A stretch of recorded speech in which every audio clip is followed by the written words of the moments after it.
দুইটা বড় আশা।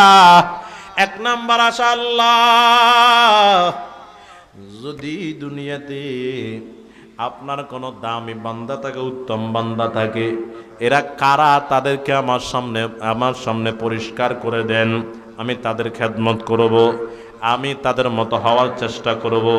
আর দুই নাম্বার আশা, আল্লাহ গো জীবনে যদি একবারও হয় আপনার পয়গম্বরকে আমার স্বপ্ন যোগে দেখা করায়া দিন। সুবহানাল্লাহ পড়েন। সুলতান মাহমুদ গজনবী বলেন, আমি দুইটা আশা পূরণ করার জন্য কত নফল নামাজ পড়ি, রাত্রিবেলা কত নফল নামাজ পড়ি। আজকে সন্তানটারে বিদায় দিয়া যখন সুলতান মাহমুদ গজনবী এর বাজার নামাজের জায়গায় গিয়া নামাজ পড়েছে আগের মতো, বিছানায় গেলেন ঘুমানোর জন্য। এর বাজান বিছানায় গিয়া যখন বালিশের সাথে মাথাটা লাগাইল, চোখ দুইটা যখন বন্ধ হইল, ঘুম চলে আসলো।